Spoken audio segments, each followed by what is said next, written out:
Hello, and welcome to this video on enzyme kinetics.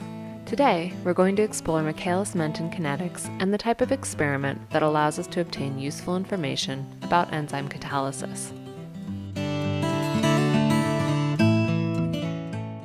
First off, let's start with the enzyme diagram that I'm sure you've seen before.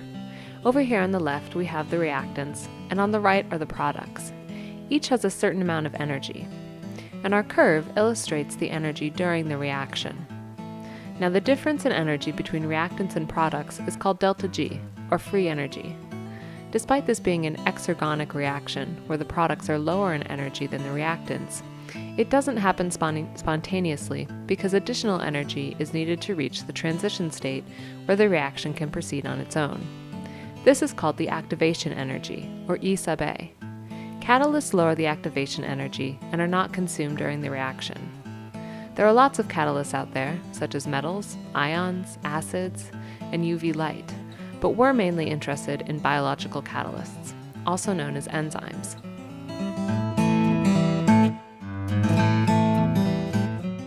Let's take a moment to appreciate the importance of enzymes.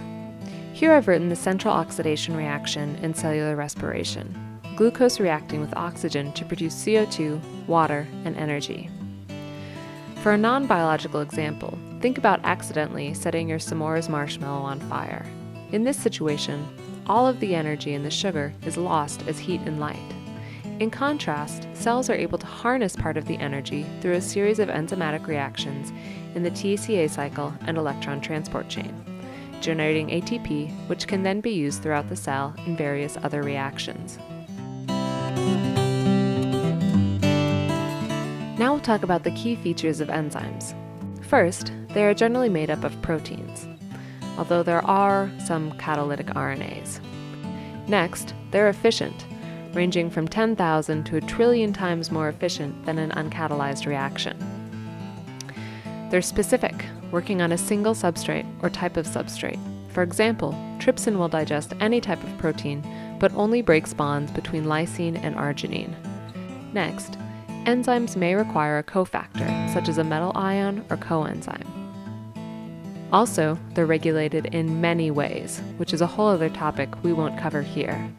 And finally, like all catalysts, enzymes are renewable, meaning that at the end of a reaction, free enzyme is regenerated.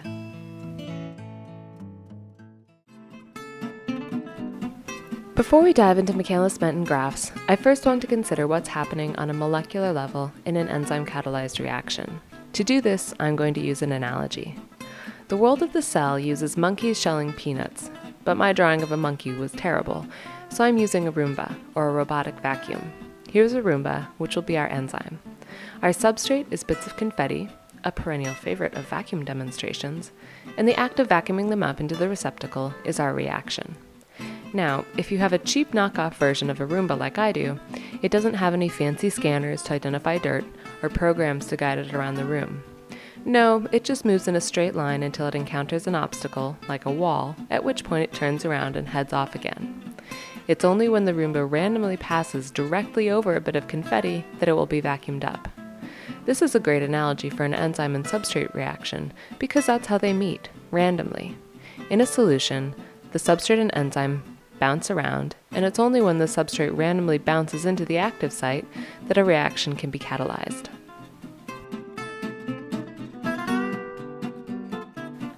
Here we have our room that needs to be vacuumed, which is 5 by 5 meters. First, let's consider a situation with a low substrate concentration of 1 bit of confetti per meter squared. That's 25 bits total. Let's add our robotic vacuums to the room. The time that it takes to vacuum up a bit of confetti can be broken down into two parts. First, the time it takes to find a bit of confetti, and second, the time it takes to vacuum it up. With the Roombas moving around randomly, it takes 9 seconds on average to find a bit of confetti at this low concentration. The time it takes to vacuum up a bit of confetti is 1 second per bit, which remains constant. Thus, the total time here is 10 seconds. The rate of vacuuming can be determined by dividing by the time it takes to vacuum a single bit of confetti. So 1 divided by 10 equals 0.1 bits per second. The total for our two Roombas, aka the velocity of our particular system, is then 0.2 bits per second. Let's keep track of those values up in the corner. Now, for our next condition, I'll erase all of the values except for vacuuming time, which remains consistent because it's not dependent on the substrate concentration. Let's increase our substrate concentration to 3 bits per meter squared. That's 75 bits total. At this concentration, the time it takes the Roomba to find a bit of confetti is much lower, only 3 seconds. Since the time it takes to vacuum remains constant at 1 second, the total is 4 seconds. This drops the vacuuming rate down to 0.25 bits per second per Roomba, with a total of 0.5 bits per second for the whole room. Again, I'll add those values to our list. Okay, now let's consider a room with 10 bits of confetti per square meter. They must have had something to celebrate because the total is now 250 bits of confetti in the room.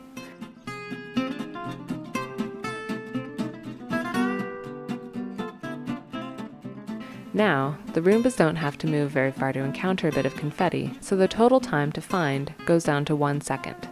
The time to vacuum remains the same, so we have 2 seconds total. Thus, the vacuuming rate for the whole room ends up being 1 bit per second. I'll add those to our list and get ready for our final condition, 20 bits of confetti per square meter. Don't worry, I won't belabor drawing this one out. Now, there's so much substrate that it hardly takes any time for the Roomba to find a bit of confetti, only half a second. When I go through all of the numbers, we end up with a total of 1.33 bits per second. Now that we have a reaction velocity at 4 different substrate concentrations, let's graph it out. On the x-axis, we have substrate concentration. The values range from 1 to 20, so I'll add that on the scale. On the y-axis, we have initial velocity, or v. Remember that this is initial velocity of the reaction. This means we assume that in the first instances of the reaction, the substrate concentration is constant, and that not much product has been made. Let's graph out our values.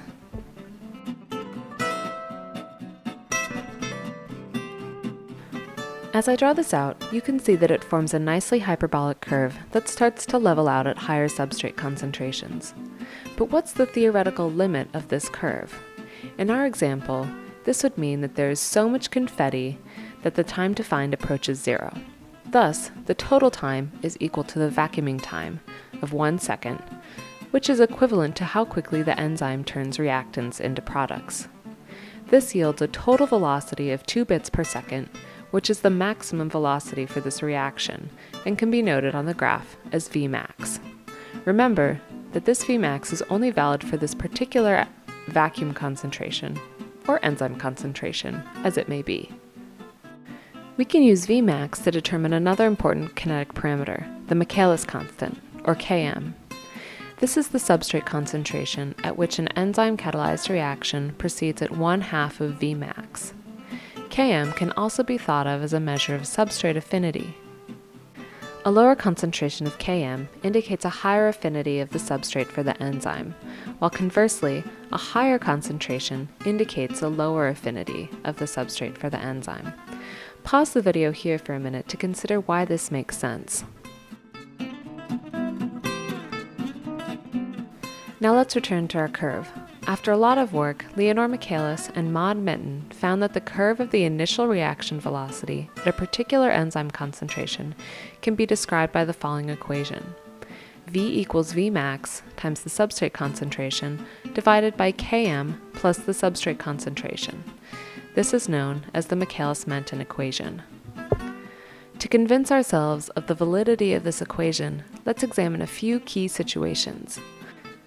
The first is when the substrate concentration is much higher than the Km concentration, meaning the enzyme is completely saturated. We'll start off with our Michaelis-Menten equation. In this case, Km is negligible, so we can erase it from the equation and cancel out S.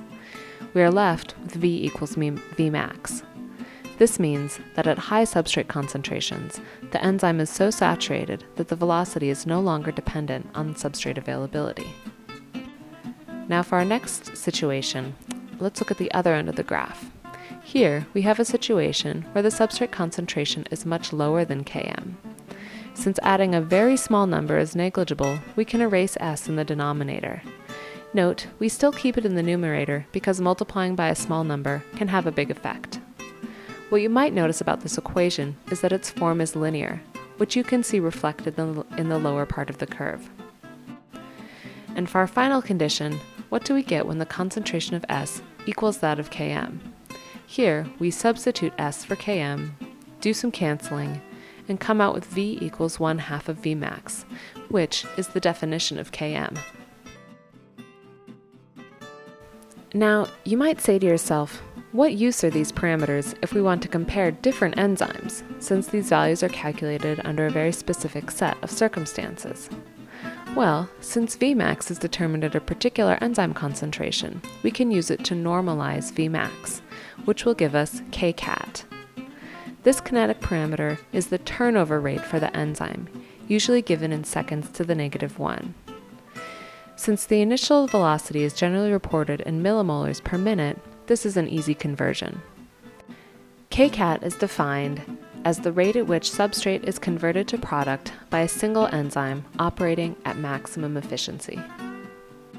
Now, one issue with the Michaelis-Menten plot is that in the real world, data points often aren't so pretty. It could be hard to fit a curve to the points, leading to imprecise estimates of Vmax and Km, especially before graphing in Excel. This is where the Lineweaver-Burk double reciprocal plot comes in. Double reciprocal means that we take the reciprocal of both axes, or 1 over that variable. The equation comes out to be 1 over V is equal to Km over Vmax times 1 over the substrate concentration plus 1 over Vmax. Now, how do you get from the Michaelis-Menten equation, written below, to this? The answer is algebra. We won't derive it here, but if you're interested, it's helpful to start out by multiplying both sides by 1 over Vmax. Let's take our previous data and transform it into a Lineweaver-Burk plot. Over on the x-axis, we now have 1 over the substrate concentration. Taking our original values, we can transform them by taking their reciprocal. On the y-axis, we now have 1 over V, and we can perform a similar transformation. Now, the scale on our y-axis will go from 0 to 5, and the x-axis will run from 0 to 1. As I plot these on the graph, it's a bit counterintuitive because the first value ends up in the upper right-hand corner. But you can see that the points are now roughly linear. This is important because if you go back to the equation, you can see that it follows the form y equals mx plus b. Thus, the slope, m, of the line is Km over Vmax. That alone isn't particularly helpful, but if we look at the intercepts, we can calculate those important parameters. The y-intercept, if we set x to 0, is equal to 1 over Vmax, and the x-intercept, if we set y equal to 0 and solve for x, comes out to be -1 over Km. Now we're going to change gears slightly and talk about how inhibition can be observed in these graphs.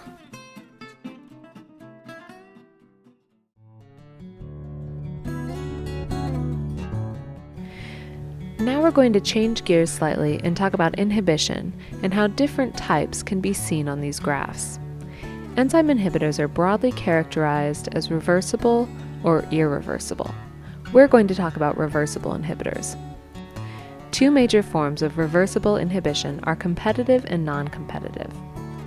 For competitive, we've got our enzyme with an active site which binds to the substrate and produces products. Our inhibitor also binds in the active site, but cannot be converted into product by the enzyme. In some way, it prevents the actual substrate from binding, or competes with the substrate. It could be a substrate analog or a transition state analog. Over here in non-competitive, we have a similar enzyme, but in addition, it has a distal binding site that is separate or away from the active site. Binding of a different molecule at the distal site changes the enzyme in some way. Here, I've shown that binding causes a conformational change in the active site, which reduces substrate binding. This is a type of allosteric regulation. The definition of allostery is the function of an enzyme or protein being influenced by the binding of an effector molecule at a distal site in the protein. Non-competitive inhibition is really a subcategory within the larger definition of allostery. This definition also includes things like positive non-competitive regulation, subunit cooperativity, such as in hemoglobin, and non-enzyme protein regulation, such as calcium channel activation. A conformational change could reduce binding at the active site, as I've shown above, but it could also reduce the efficiency of catalysis. Although I've shown a negative or inhibitory reaction, it could also be positive or activating.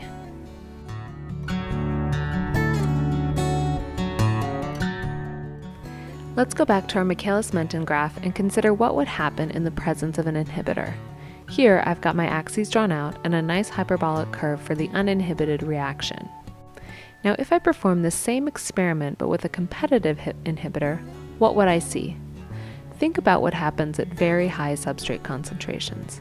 Eventually, the competitive inhibitor will be so dilute that its effect will be insignificant. Therefore, with a competitive inhibitor, Vmax remains the same, but only at very high substrate concentrations. At lower substrate concentrations, the initial velocity is lower because the inhibitor is competing with substrate for binding at the active site. This means that the apparent Km is increased, which inversely indicates a decreased affinity. Now, the affinity of the substrate for the active site doesn't really change, but when in competition with the inhibitor, it appears to. Now, what happens for a non-competitive inhibitor? Remember that a non-competitive inhibitor doesn't bind at the active site, so its effect won't be dependent on substrate concentration and competition for binding at the active site. However, if, like in our example, it reduces the ability of the enzyme to bind the substrate or catalyze the reaction, then the overall reaction velocity will decrease, giving us a lower apparent Vmax. Now with pure non-competitive inhibition, the reduction in Vmax, coupled with the independence from substrate concentration, means that Km is actually the same even though the curve is different. Now take a minute, even pause the video, to think about how these types of inhibition would appear on a Lineweaver-Burk plot. Would the slope change? The x or y intercept? In what direction? What would the lines look like for several different concentrations of inhibitor?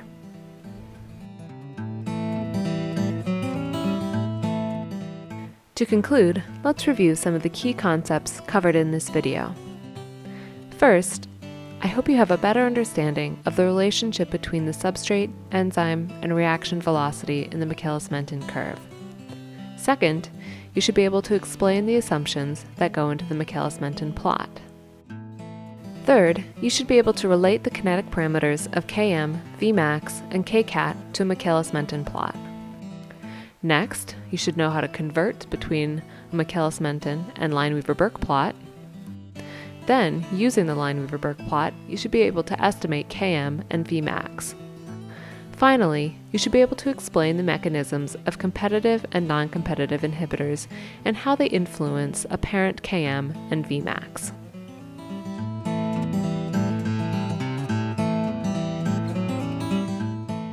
This has been Michaelis-Menten Enzyme Kinetics by Emily Jobe for Biocore 383 at the University of Wisconsin-Madison.